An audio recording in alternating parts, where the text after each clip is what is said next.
Hey everybody, so yesterday I got this weird text message that said Publishers Clearinghouse Promotion Prize Awards winning notification.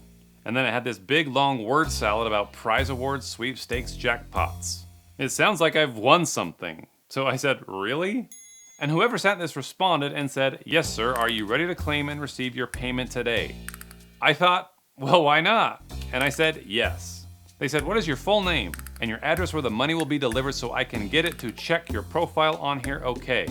And just to mess with them, I gave them the address of 742 Evergreen Terrace. And you might recognize that address if you're a fan of The Simpsons.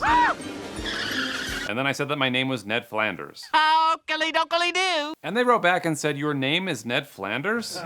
And I thought, well dang it, I may have just outed myself. But I didn't break character, and I said, yes, what's your name? And he said, my name is Charles Woodley. All right, I guess he fell for it. He really thinks that my name is Ned Flanders. But then he says, but the name you provided is not the name we have on database, sir. What database? I said, oh, so I'm not winning anything? He said, the name we have on database is Ben Dover. The winning funds belong to Ben Dover. Ben Dover. If you watch this channel, you'll know that I've gone by that name before. I've got an email address under that alias, and I've got a phone number under this alias, and I filled out forms, and I've even made purchases with it. So it was only a matter of time before scammers got a hold of it. Because unfortunately, a lot of our personal data that we share online is easily accessible through data brokers or through people search websites. My friends at Incogni, the sponsor of this video, can help with this, and it's who I use to remove my actual personal information from these data broker databases. And this is the best way to avoid excessive marketing emails or being hit with tailored scam attempts like this one. When you sign up for Incogni, they will scan the web for data brokers and people search sites that have your personal info, and then they'll send removal requests on your behalf. And everything is automated, so it will continue to track down new data brokers so that your level of protection just keeps improving over time. You just need to create an account to get started, and you can get an exclusive 60% off discount when you use my link, incogni.com/pleasantgreen. You don't want Charles Woodley or any other scammers contacting you about your prize winnings, so go get your digital footprint cleaned up today by giving Incogni a try.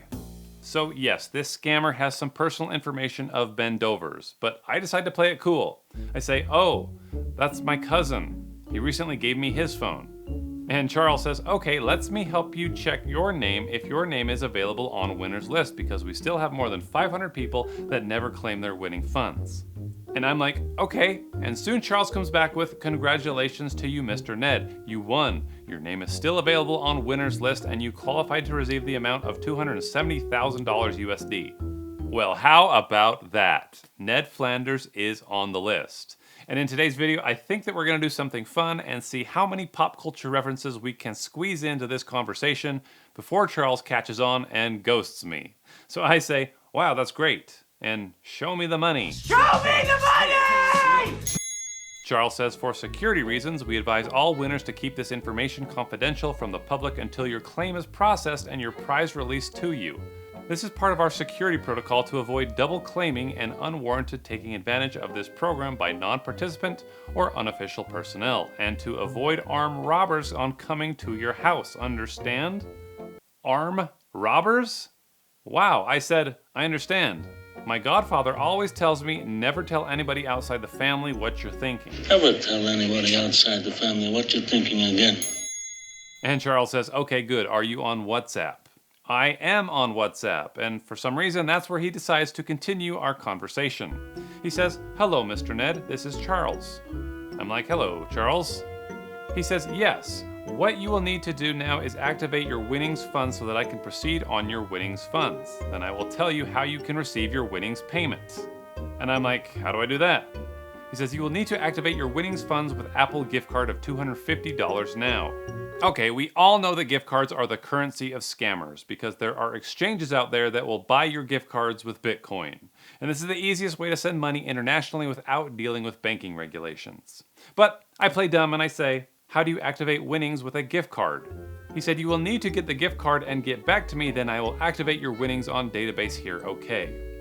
Is there any store around you that you can get the card from? And I say in all caps, yes. He said, okay, let me know when you have the card, okay. Now I'm not going to waste my time going to the store, but I'll let him think that I am. And I say, I'm heading out now. I'm so happy. I never thought my life could be anything but catastrophe.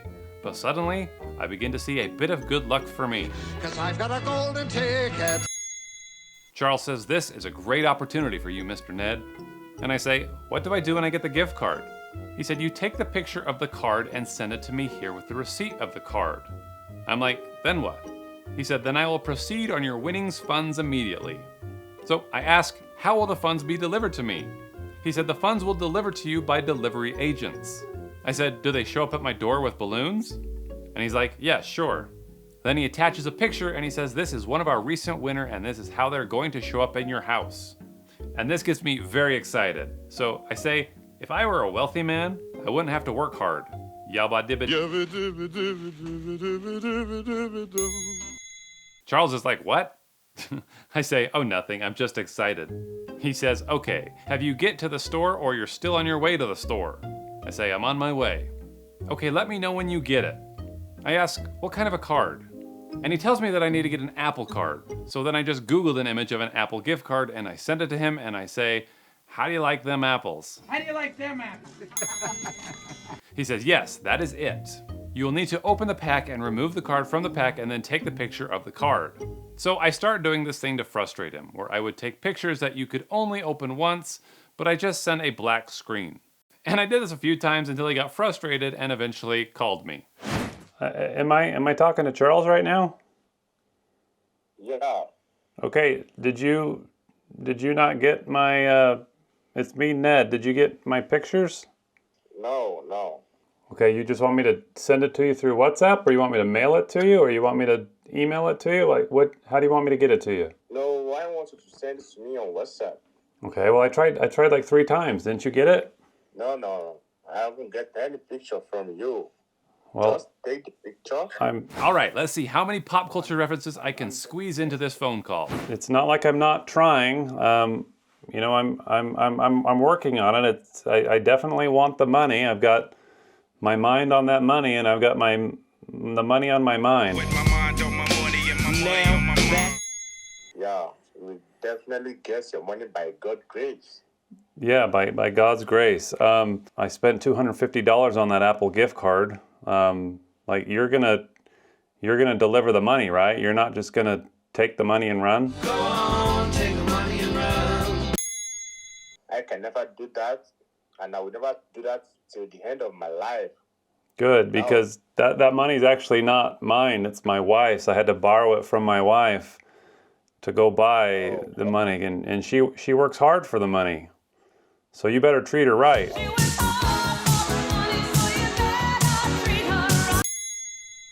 Well, I definitely need the money, you know. I don't want to, you know, just have money for nothing. I've got to install microwave ovens and custom kitchen deliveries. We got to install microwave ovens. So I will be expecting you, okay? So once I receive the picture of the card, so I will proceed right away, okay? Okay. Well, he eventually hung up, so I finally did what I was told, and I sent a picture of me holding a gift card in Nigeria, since I'm pretty sure that's where he's at. Yes, it's AI, but he seems dumb enough that he might just fall for it.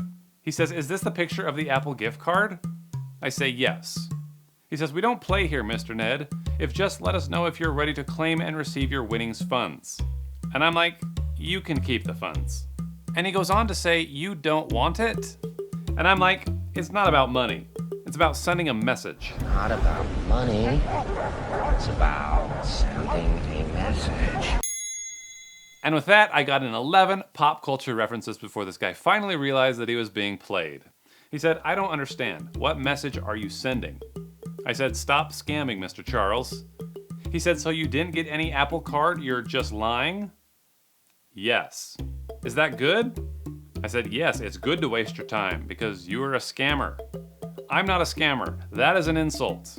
And I said, I'll give you a $25 gift card if you say sorry for trying to scam me. He said, I should say sorry? If I say sorry, you will give me $250 Apple gift card? What? No, I said I will give you a $25 one. And with that, he said, okay, I'm sorry. Hey, how about that? And I said, thanks for being honest. I'll get you a gift card when I go to the store later tonight. Okay, I will appreciate.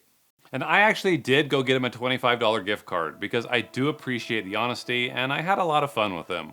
And it makes me think about one of my favorite stories from Les Mis, where Jean Valjean goes to rob a priest, but when he's caught by the cops, the priest doesn't press charges. In fact, he says, "Hey, you forgot these candlesticks." And he sends Valjean on his way, telling him to sell them and use the money to become an honest man. And he does, and he goes on to become this great hero who blesses the lives of countless other people. I'd like to think that this guy's over there in Nigeria and he's about to have a similar experience. Maybe he goes on to find a better job doing honest work.